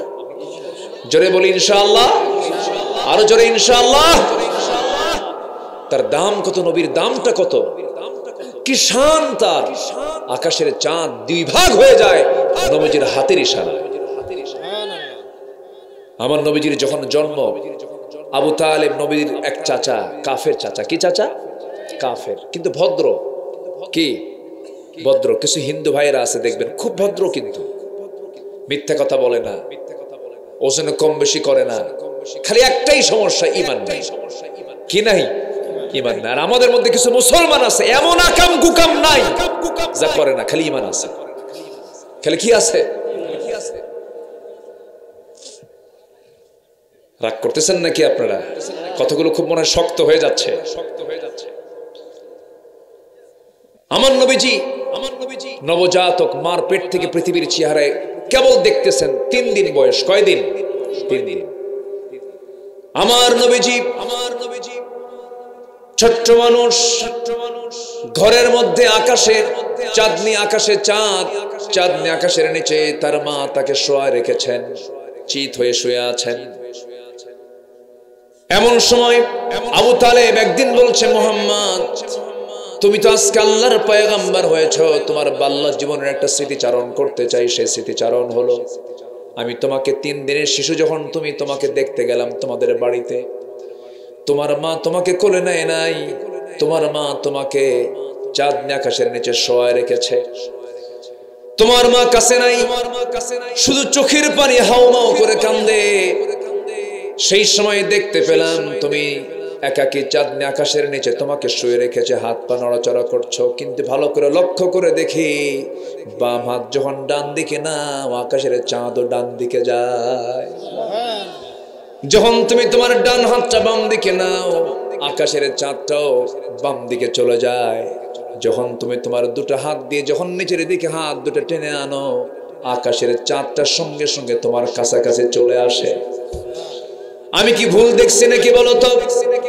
আমি কোন স্বপ্ন দেখেছি কিনা বলো তো? আমার নবীজি কেঁদে কেঁদে বলছেন, চাচা যান, জন্মের পূর্বে আমার বাপকে হারাইছি। জন্মের 6 মাস আগে আমার বাপ দুনিয়া থেকে বিদায় নিয়েছেন। আমার মা স্বামী হারা একজন মানুষ। আমার জন্ম যখন হয়ে গেল, আমি পৃথিবীর জমিনে আসলাম, আমার মা আমাকে কোলের মধ্যে নিয়া, এই কলিজার টুকরা ধন যার কোলে উঠা দিয়া তিনি আনন্দ পেতেন, সেই বাপ তো আমার নাই। তার স্বামীটা জন্মের পূর্বেই দুনিয়া থেকে বিদায় নিয়েছেন। কিন্তু মা যখন আমাকে কোলে নিতে নেন, বারবার স্বামীর কথা মনে হয়ে যার কান্দে। আমার মার চোখের পানি, আমাকে কোলে নিলেই তার তীব্রতা বেড়ে যায়। সেই জন্য আমাকে তিনি সময় দিতে পারেন নাই, আমাকে নিলেই তার কান্না আসে। আমাকে রেখে দূরে দূরে থাকতেন।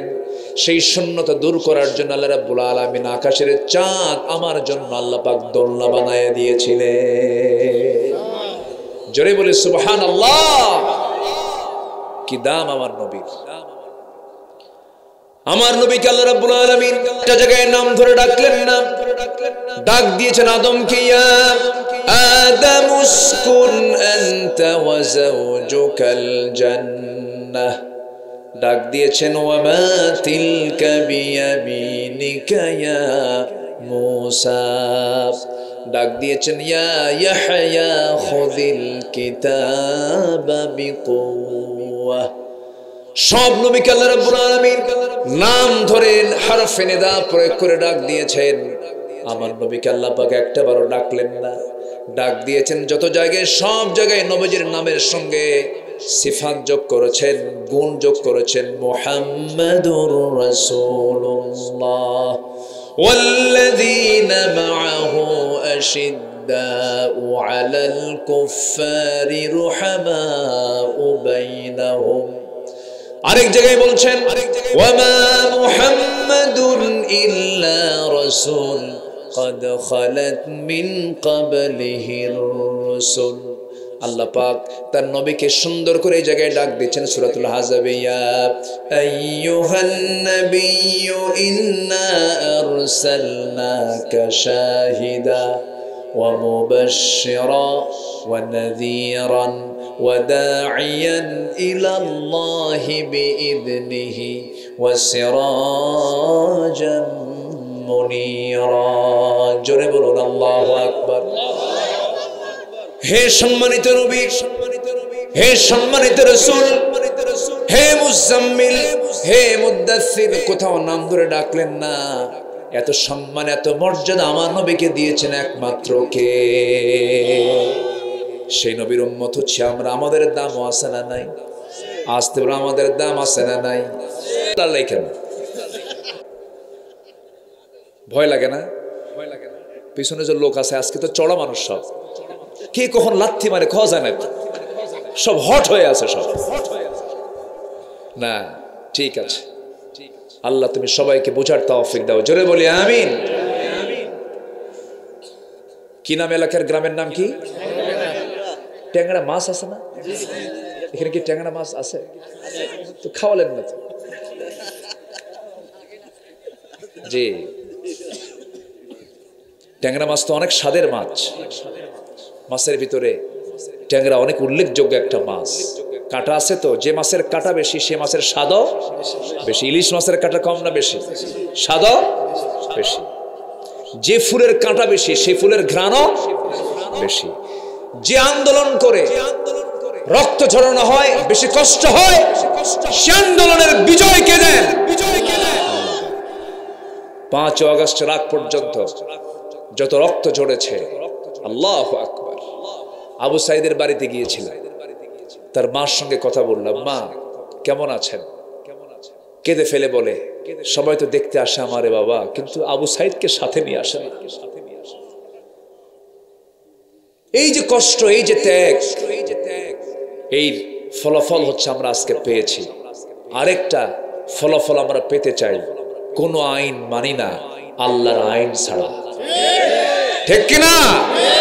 সেই দিন আমরা টের পাবো যে হ্যাঁ, দেশে শান্তি চলে এসেছে। বলি আলহামদুলিল্লাহ। লাফাতাহনা আলাইহিম বারাকাতিম মিনাস সামাই ওয়াল আরদ। আল্লাহ ওয়াদা করেছেন, কোরআনের আইন চালু কর, আমি ওয়াদা করলাম সব রহমতের দরজা আকাশ জমিনের সব খুলে দেব। কার ওয়াদা? কার ওয়াদা? আল্লাহর ওয়াদা। আমার দেশে কি নাই বলেন? কাতার গিয়েছিলাম, কাতারে কোনো গাছই নাই, কয়েকটা গাছ সেখানে তারা লাগায় রাখছে, সুন্দর দেখা যাচ্ছে। বললাম কি ব্যাপার, এখানে গাছ কেমনে হলো? হুজুর নিচে স্যালাইন লাগানো। নিচে কি লাগানো? স্যালাইন। শুধু স্যালাইন দেখাও হয় না হুজুর, কি আরো কি লাগে? এই গাছকে বাঁচানোর জন্য দুবেলা করে হেলিকপ্টার ওর মাথার উপরে আসে, পানি স্প্রে করে, পানি স্প্রে করে দেয় এই গাছটা তাজা রাখার জন্য। মাত্র কয়েকটা গাছের পেছনে কোটি কোটি টাকা গভর্নমেন্ট খরচ করে সবুজায়ন রাখার জন্য, সবুজ রাখার জন্য। আর আমার দেশে পায়খানা করে ধুয়ে আসে। কি কথা কি বুঝতেছেন? বান্দা পায়খানা করে, সেখান থেকে গাছ হয়।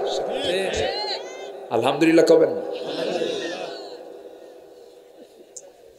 কি নাম তো আর বলার দরকার নাই, সব তো জানেনি।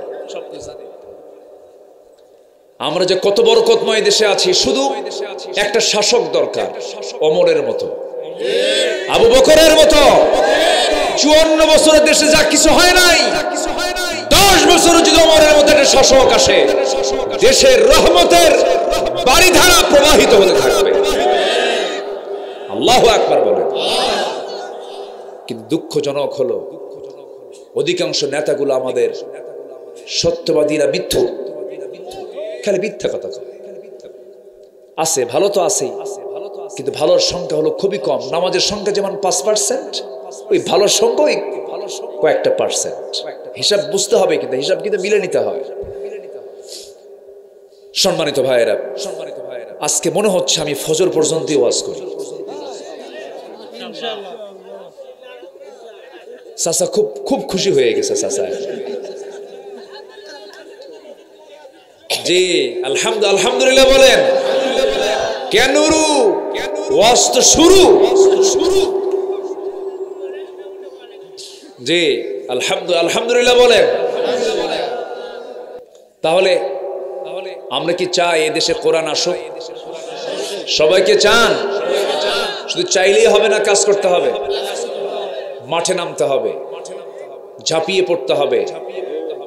কোন নেতা আপনার সামনে আসলে আগে বলবেন তুই কি কোরআন চাস? হ্যাঁ চাই। ওকে, কোরআন চাও? চাই না।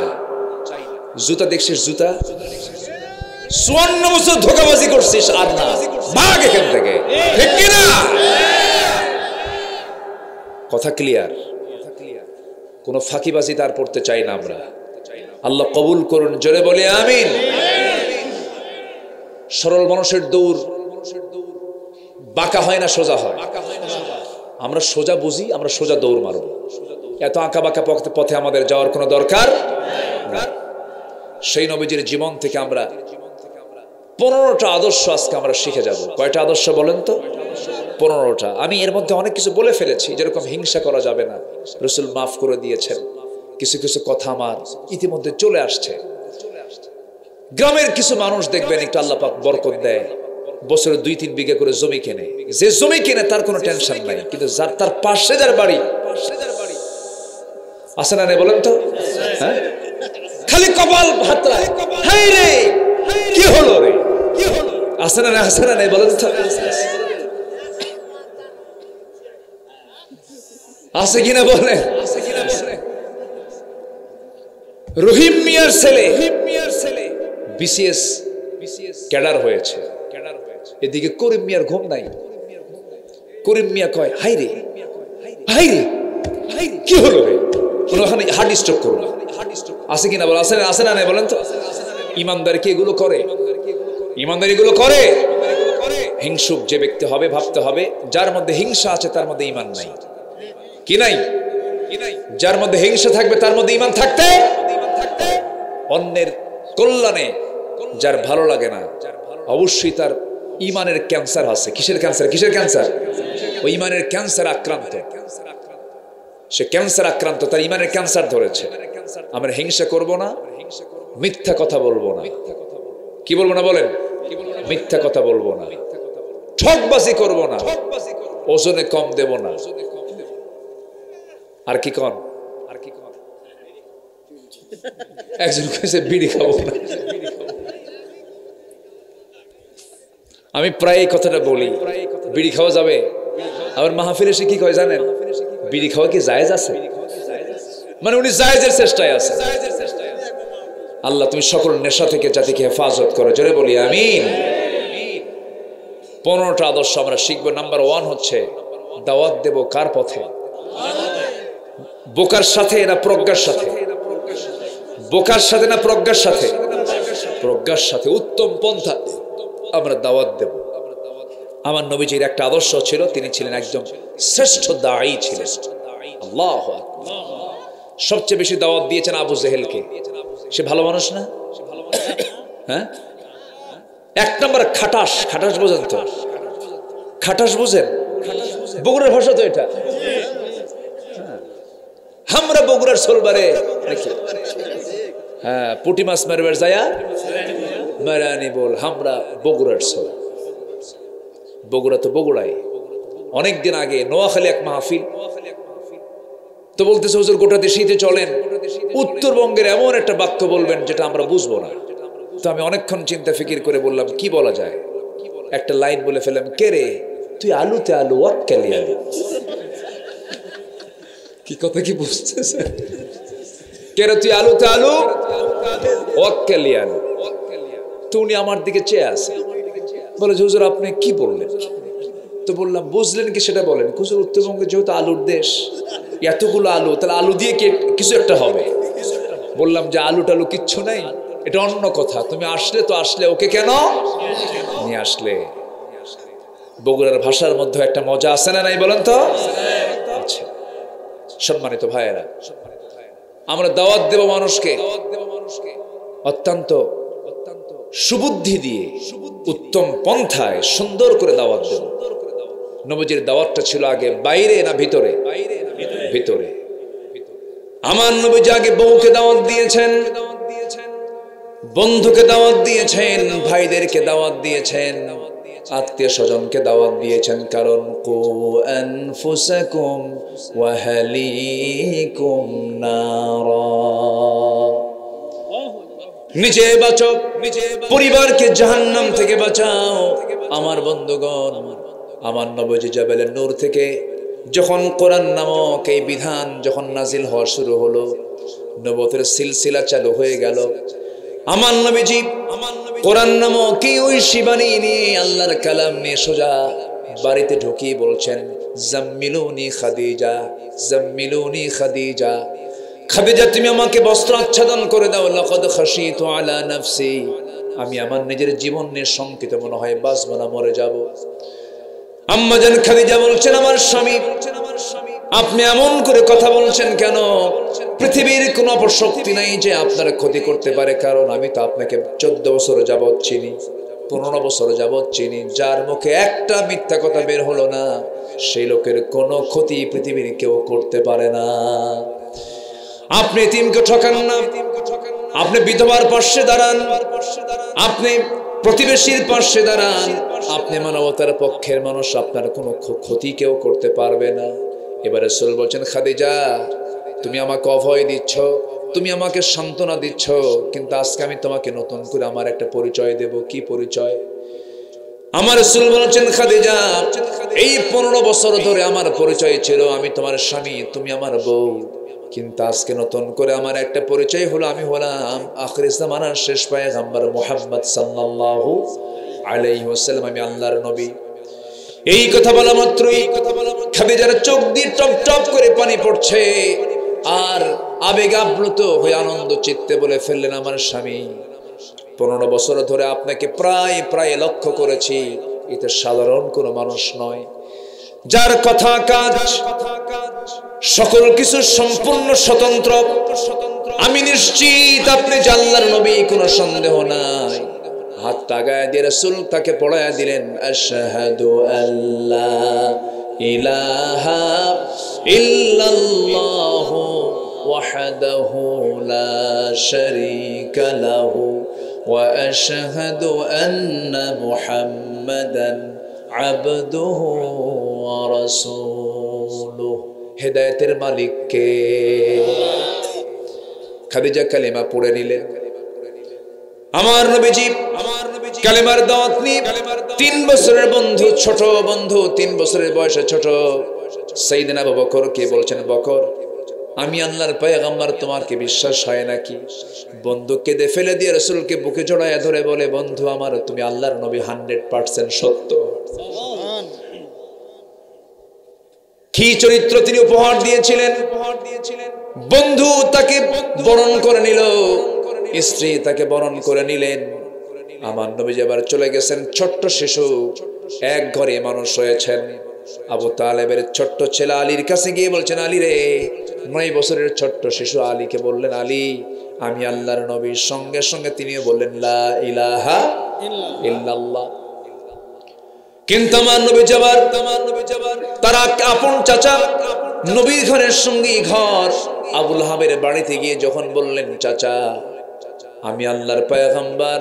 আবু লাহাব জন্মের সময় রাসূলের জন্মে খুশি হয়ে উট কুরবানি দিয়েছিল, খুব খুশি হয়েছিল। কিন্তু রাসূল যখন বললেন, চাচা আমি আল্লাহর পয়গম্বর, আবু লাহাব রাসূলকে গালিগালাজ পাড়তে পাড়তে ঘর থেকে বের করে দিল। আমার নবীজি ঘর থেকে বের হয়ে আসলেন। ওই ঘরে নবীর 2টা মেয়ে ছিল, 2টা মেয়েকেও তালাক দেওয়া হলো। মেয়েগুলো তালাক প্রাপ্ত হয়ে নবীর ঘরে চলে আসলেন। আমার নবীজি বড় কষ্ট পেয়ে গেলেন। আবু লাহাবের বউ পর্যন্ত রাসূলকে কষ্ট দিয়ে কথা বলল। আমার নবীর স্ত্রী খাদিজা মক্কার সবচেয়ে ধনী মানুষ। আমার নবীর ঘর আবু লাহাবের ঘর ছিল পাশাপাশি। আবু লাহাবের স্ত্রী করত উম্মে জামিলা।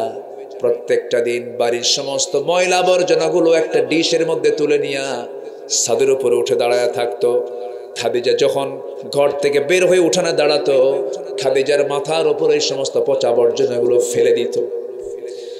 আমার নবীজি একদিন সরাসরি দেখে ফেললেন। দেখে ফেলে বলছেন, খাদিজা আমার প্রতিবেশী এত জুলুম অত্যাচার করে, তুমি তো আমাকে কোনোদিন একটা বারের জন্য বললে না। খাদিজা বলছেন, ইয়া রাসূলুল্লাহ, আপনি দাওয়াতি কাজে ব্যস্ত থাকেন, আপনাকে সংসার জীবনের এই সমস্ত কথাগুলো বলে আপনাকে কষ্টের মধ্যে ফেলবো কেন? সামান্য কষ্ট সহ্য করে নেব। কিন্তু আমার রাসূল বড় কষ্ট পেলেন। আমার নবী যদি কষ্ট হলে পরে কে রেগে যান? আসতে বলবে না, কে রেগে যান?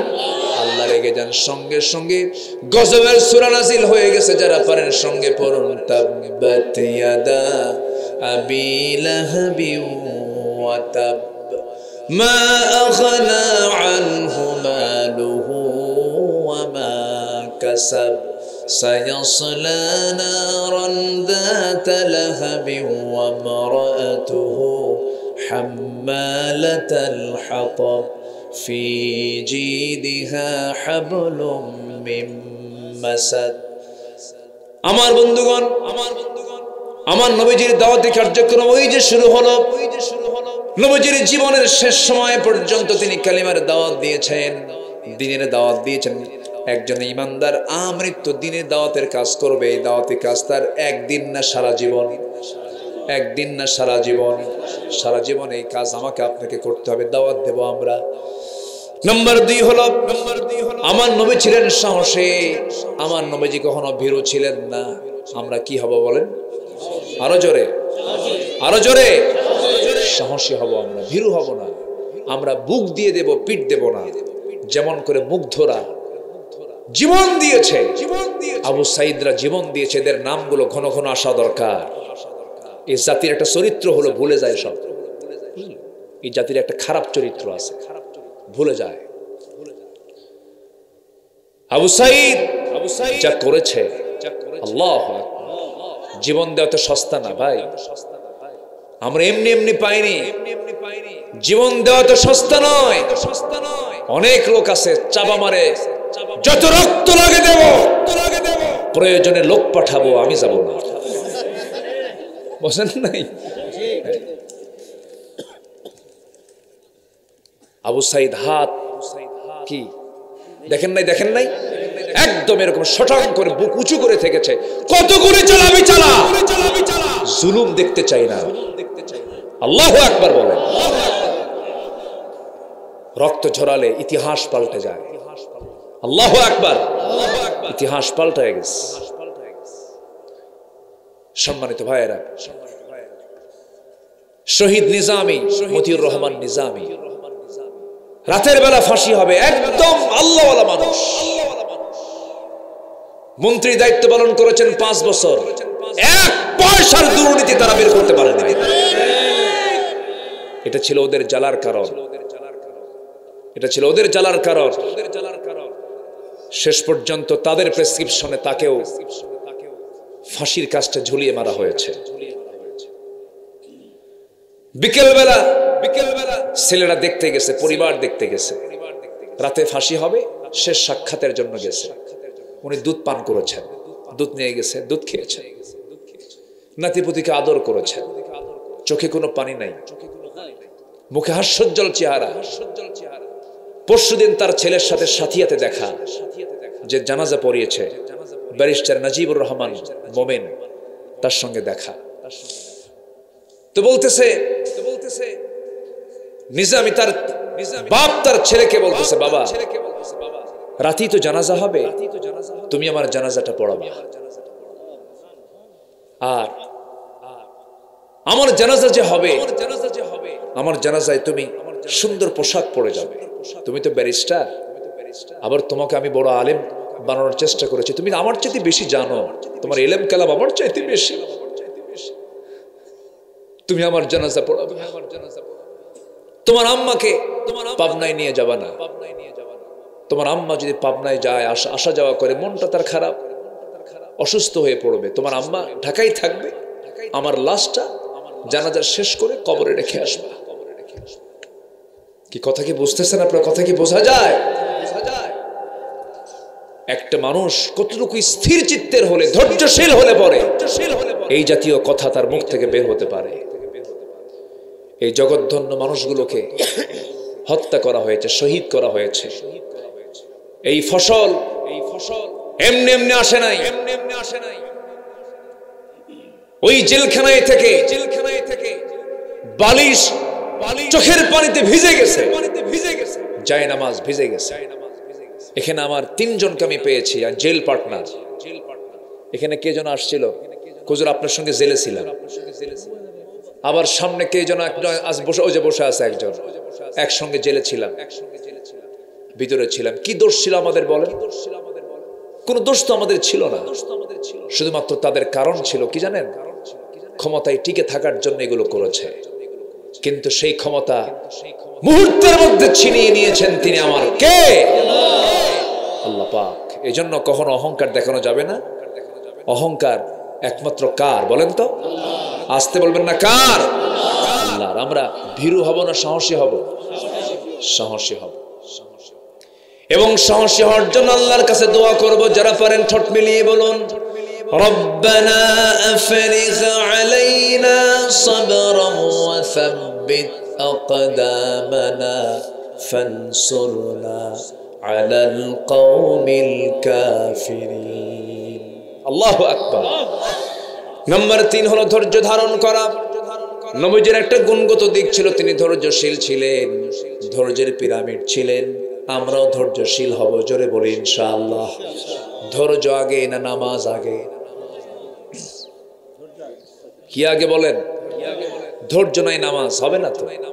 ইমাম সাহেব সূরা একটু লম্বা করলে কিছু কিছু মুসল্লির চুলকানি শুরু হয়। আছেন এরকম? আছে না? আছে না? 1:30টায় খুতবা হবে, 1:40 বেজে গেছে অথবা 1:35 বেজে গেছে। ঘড়ি শুধু বারবার মুসল্লি দেখে। ঘড়ি মুসল্লি দেখার দায়িত্ব না খতিবের দেখার দায়িত্ব? মুসল্লি ঘড়ি দেখে আর বলে, হুজুর হুজুর, এই ধমক মারা মুসল্লি ঘাট ধাক্কা দিয়ে এখন থেকে বের করে দিবেন মসজিদ থেকে। যে মুসল্লি খতিবকে ধমকায় ওটা বেয়াদব। সবচেয়ে বড় বেয়াদব হচ্ছে যে খতিবের সামনে ধমক দিয়ে কথা বলে। নামাজ শুরু হয়ে গেছে, সূরাটা একটু লম্বা হয়ে গেছে, মনে মনে করি এটা আলসা হুজুর, কত কাম আমার দোকানে হিসাব আছে, এত লম্বা সময় নামাজ পড়ে, লোকমা তো আর দিতে পারে না। শেষে করে কি গলার একটা কাশির আওয়াজ বাড়ে। আছে এরকম? আছে না নাই? এই জন্য বললাম নামাজ আগে না ধৈর্য আগে? ধৈর্য আগে। এই যে বসে আছেন, ওয়াজ আগে না ধৈর্য আগে? ধৈর্য আগে। কিছু লোক কিন্তু চলেও গেছে, গেছে না? চলে গেছে। ওর দেখছে যে হুজুরের সুরটা কেমন, দেখছে একটু মোশন টোশন কেমন, দেখা শেষ, চলে গেছে। আছে না এরকম? আছে না? আর যারা এখন বসে আছেন, এ ফজর, ওই যে কইছে এক চাচা,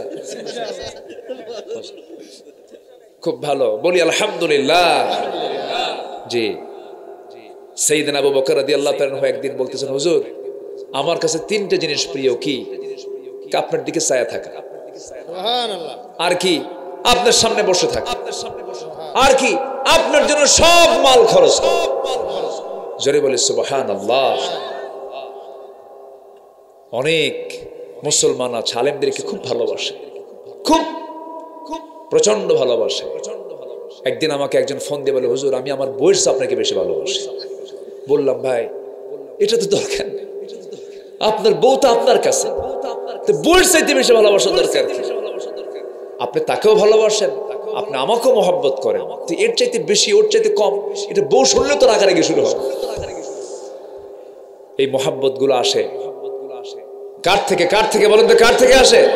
আল্লাহর পক্ষ থেকে। আল্লাহ কবুল করুন, জোরে বলি আল্লাহুম্মা আমিন। নাম্বার 4 হলো পরিবারের প্রতি দায়িত্বশীলতা। আমার নবীজি মেয়েগুলোকে বিয়ে দিয়েছেন, বিয়ে দিয়ে আমার দেশের কিছু বাপ আছে মেয়ের বাড়ি সে নেই না, আছেন এরকম বাপ? যাই না, মেয়ের কোনো খবরই রাখে না, বরঞ্চ মেয়ের খবর না রাখা মেয়ের সম্পত্তি ছেলের নামে লিখে দেয়। হারামজাদা বুড়া। এরকম কিছু বুড়া আছে না নাই? হ্যাঁ, বেমাক বেটাক দিছে বা সব দিয়ে দিয়েছে, মেয়েগুলোকে ঠকায়। আছে না মেয়েগুলোকে ঠকানো বাবা? আছে না নাই? কিন্তু ছেলেকে দিয়ে লাভ হলো, কেউ তো গাঁজা খায়, ও ইয়াবা খায়। যদি উপকার করতে পারে বাবার, মেয়েরাই পারে। আসতে কোন কেন? মেয়েরা ডিমগুলো বেচে বেচে টাকা জমা করে লুকায় লুকায় বাবার পকেটে দেয়। নিজে দেখেছি, ফুফুদের দেখেছি, আমি ফুফুদের দেখেছি।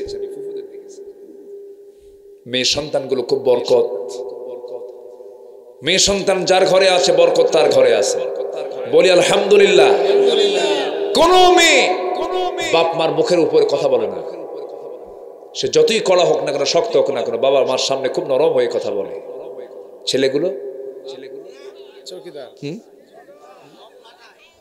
খালি বিয়ে হওয়ার পর সুপারলেটিভ ডিগ্রি, ঠিক আছে, হাই পাওয়ার, যে পাওয়ার যে একটা নিয়ে আসছে, তাহলে পাওয়ার কি হলো? সুপার পাওয়ার, দিল ধমক একখান। আচ্ছা বলেন তো, মা বড় না বউ বড়?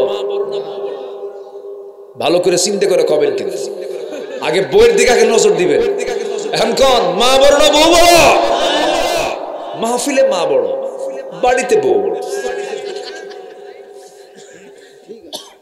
কি কথা কি ক্লিয়ার?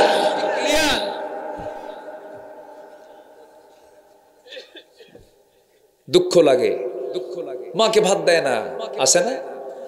আমি আশ্চর্য হয়ে যাই, এখানে গোনাগুনি কেন? আপনার মাকে খাবার দিতে হবে, আপনি তো হিসাব করেন। আপনি যখন মার দুধ খেয়েছেন, উনি কি হিসাব করে খাওয়াইছে?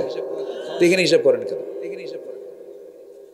মার কাছে কোনো হিসাব চলবে না, বাবার কাছে কোনো হিসাব চলবে না। ইয়াসআলুনাকা মাযা ইউনফিকুন কুল মা আনফাকতুম মিন খাইরিন ফালিল ওয়ালিদাইন ওয়াল আকরাবিন। আল্লাহু আকবার বলেন। এখানে কোনো হিসাব করবে না। ছেলেরা যারা আছো, বাপ যাদের আছে, হিসাব করা যাবে না। বাপ মা তো বেহিসাবি নেয়ও না। বাপে যদি আপনি বেশি দেন বলে, তোর ওই যে ছেলেটা আছে, ওর জন্য এটা কিনিস, আমার এত লাগবে না, যা। আল্লাহু আকবার বলেন। বাপ মা কি রাক্ষস? কোন বাপ মা কি সন্তানের জন্য রাক্ষস হয়? যতটুকু লাগে ততটুকুই তো নেয়। ভালো একটা চাদর কিনে নিয়ে দেবেন বাপকে, আপনার গায়ে যদি দুর্বল চাদর থাকে, বলবে ওই চাদর আমার গায়ে দে, তুই এটা দে, তুই এটা পর। আপনি আপেল কিনে নিয়ে যাবেন, আপেল দিয়ে বল, মা তুমি আপেলটা খাও। চাকু দিয়ে কেটে কেটে টুকরো টুকরো করে বলবে, তোর মুখটা শুকনা, তুই আগে খা। অথচ মার সঙ্গে আমরা কি করি বলেন?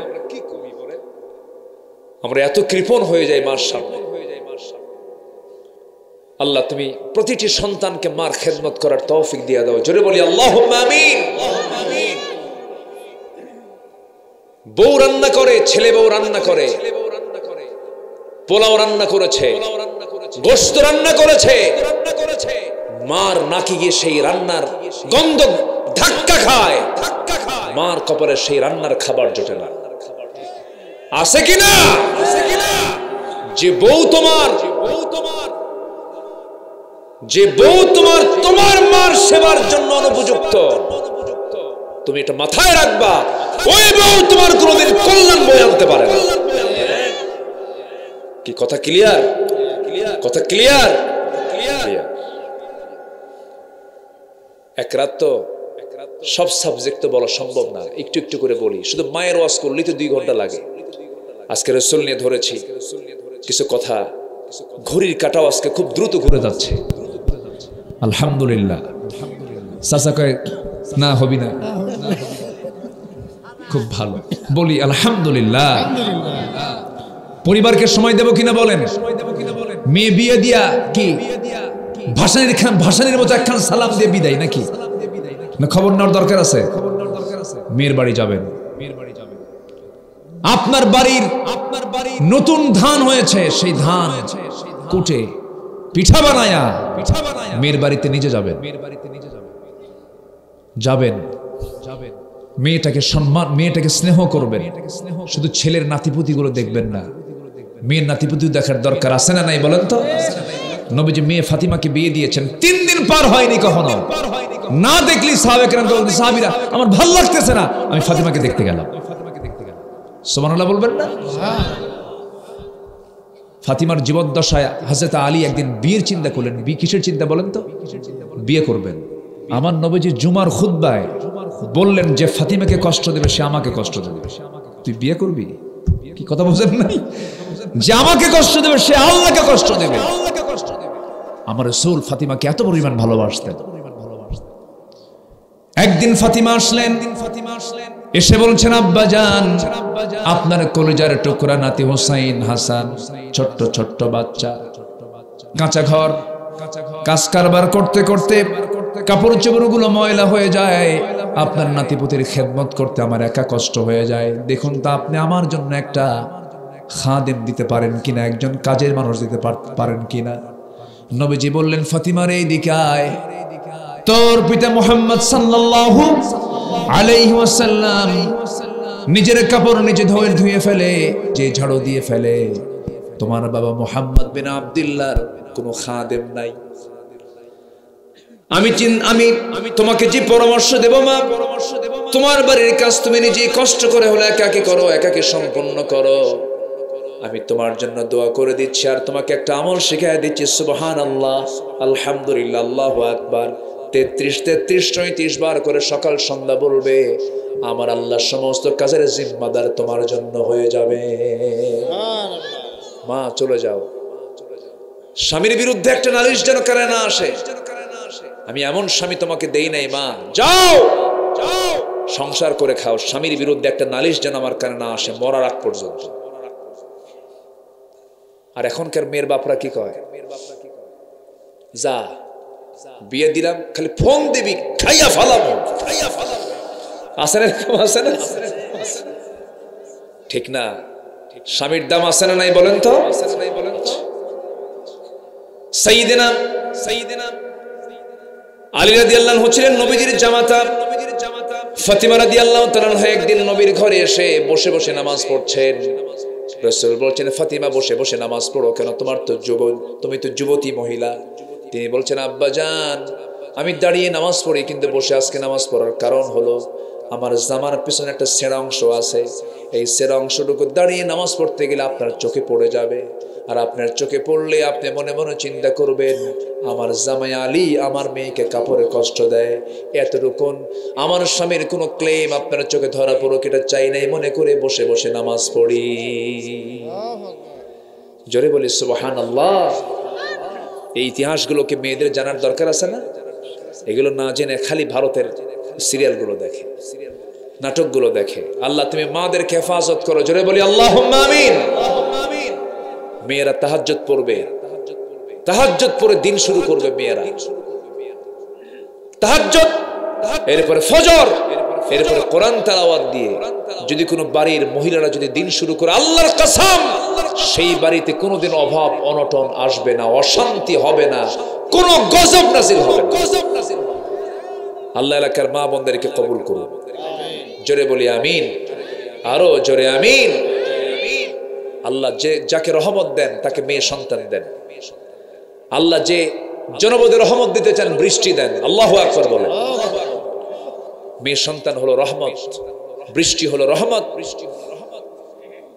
মেয়ে সন্তান হলে পরে কিছু কিছু বাড়িতে মনে হয় শোকের মাতম পড়ে। মেয়ে সন্তান হয়েছে, কি খবর, তোমার বইয়ের খবরটা কি? মানে আওয়াজই নাই। আর যদি হয় ছেলে, কি হয়েছে? ছেলে ভাবসাব এখনই 10 লাখ চায় বসে আছে না নাই? না, মন খারাপ করা যাবে না। যা হবে, ছেলে হোক মেয়ে হোক, বলতে হবে কি আলহামদুলিল্লাহ। আমি আজকে খুব আনন্দ পাচ্ছি। এই জায়গায় আসছি তো, এই এলাকায় আসছি তো 16 বছর আগে, আবার আসলাম, আবারও আসবো। জোরে বলি ইনশাআল্লাহ। নাম্বার 7, এতিমকে ধাক্কা দেব না কাছে নেব? আমার একটা এতিমখানা আছে, আমি নিজে এতিমখানা চালাই, খুব ভালো লাগে। এতিমদের মাথায় যখন হাত রাখি ওরা খুব খুশি হয় আর বলে, হুজুর আব্বা নাই। এতিমরা হচ্ছে বড় অসহায়, জানেন? এতিমদেরকে লাথি মারে, ওর বাপ নাই। গ্রামের মানুষও তাকে অবহেলা করে, অথচ সবচাইতে যত্ন করা দরকার ছিল এতিমদের। ঠিক কিনা? এতিমদের কখনো ধমক দিবেন না। ফাআম্মাল ইয়াতীমা ফালা তাকহার, আল্লাহর অর্ডার এটা। আমরা এতিমকে সম্মান করব। জোরে বলি ইনশাআল্লাহ। একটা মাদ্রাসা করেছি, 16 বছর করতে পারিনি। এই বগুড়াতেই করেছে, শেরপুর চেনেন না? জি, শেরপুরে আমি একটা মাদ্রাসা করেছি, দারুল আমিন আইডিয়াল মাদ্রাসা, একটা মাদ্রাসা করেছি। কেন জানেন? হাফেজ এসপি বানানোর জন্য, হাফেজ ডাক্তার বানানোর জন্য, হাফেজ নেতা বানানোর জন্য, হাফেজ একজন বড় অফিসার বানানোর জন্য, হাফেজ আলেম বানানোর জন্য, হাফেজ ইঞ্জিনিয়ার বানানোর জন্য, যেন সে রড না চুরি করে। কি কথা কি বুঝতেছেন? এই জন্য হ্যাঁ, রড বাদ দিয়ে কি দেয়? বাঁশ দেয়। বাঁশ এটা কি ছোটখাটো জিনিস? বাঁশ। সন্তানকে কোথায় দিবেন বলেন? কোথায় দিবেন? জোরে বলেন। মাদ্রাসায়।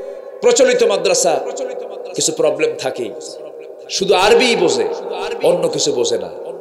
তো আমার প্রতিষ্ঠানে আমি গোটা ওয়ার্ল্ডে বিভিন্ন জায়গায় ঘুরেছি, বিভিন্ন জায়গায় ঘুরে বিভিন্ন কারিকুলাম দেখেছি।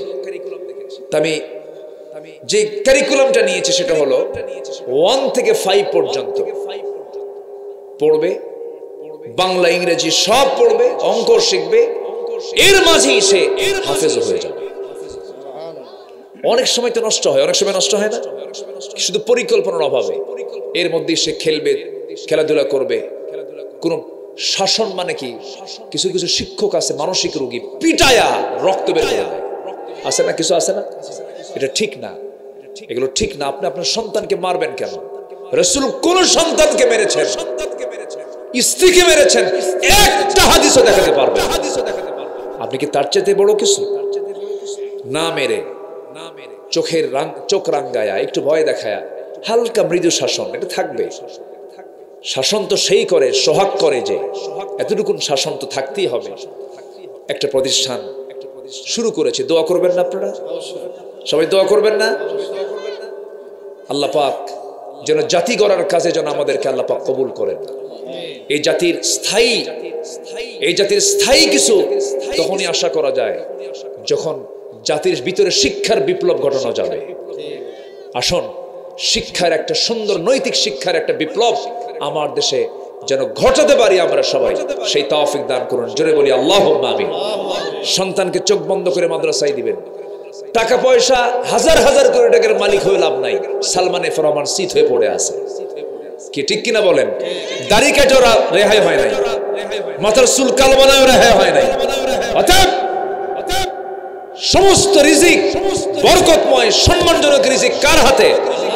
আল্লাহর হাতে। মার পেটে যদি 10 মাস আল্লাহ পাক আমাকে খাওয়াতে পারেন এত কঠিন জায়গায়, সে আল্লাহ সাধারণ দুনিয়া খাওয়াতে পারবেন না? অবশ্যই পারবেন। চোখ বন্ধ করে মাদ্রাসায় দিবেন, হাফেজের বাপ হন, বিশাল তৃপ্তি পাবেন, বিশাল তৃপ্তি। হাফেজের বাপ হন। আমার একটা ছেলে আছে, একটু বলেই ফেলি, আপনার পরিবারের মতোই। এখানে আসছি বহু আগে, আল্লাহ পাক আমাকে 4টা মেয়েও দিয়েছেন। এত আস্তে আলহামদুলিল্লাহ কইলেন, মানে বিয়েটা আপনারাই দিবেন মনে হয়। নবীজির কয়টা মেয়ে বলেন? বলেন 4টা মেয়ে। তাহলে একটা মিল পাইছি তো। মাসকান দিয়া একটা ছেলে, নাম্বার 3, সে আমার একটা ছেলে একটা আছে, ও হাফেজ হয়েছে, কিন্তু খুব দুষ্টামি করে, জানেন, পড়তে চায় না, একটু কম পড়ে। একটু দোয়া করবেন আল্লাহ যেন তার পড়ার আগ্রহ যেন বাড়ায় দেয়। খুব দুষ্টামি করে, মানে পড়তে চায় না। পড়ো বাবা পড়ো, কিন্তু ওর পড়ার খেয়ালটা একটু কম মনে হয়, আমার কাছে মনে হয়। বলে আব্বু এত পড়া লাগে নাকি, একটু বসবো হয়ে যাবে। দেখছেন, মেধা ভালো তো খুব ফাঁকিবাজি করে। যারা বেশি চালাক হয় তারা কি করে? একটু ফাঁকিবাজি করে। একটু দোয়া করবেন। আপনার সন্তানকে মাদ্রাসায় দিবেন, যাদের 6 বছর সন্তান ছেলে মেয়ে আছে, 6 থেকে শুরু করবেন, 5 থেকে শুরু করবেন। ও যেন 4-5 বছর বয়সে সব শেখার আগে আলিফ বা তা থা জিম হা যেন চেনা যায়। আলিফতে আল্লাহ, ঠিক আছে, মিমতে মুহাম্মদ, এগুলো যেন শিখে যায়। দেখবেন আপনার সন্তান আপনার জন্য বড় নিয়ামতের কারণ হয়ে যাবে, বরকতের কারণ হয়ে যাবে। আল্লাহ তুমি সবাইকে, সব ভাইদেরকে সন্তানের প্রতি যত্নশীল হয়ে দ্বীনি শিক্ষায় আগ্রহ বাড়ানোর তৌফিক আল্লাহ পাক দান করুন।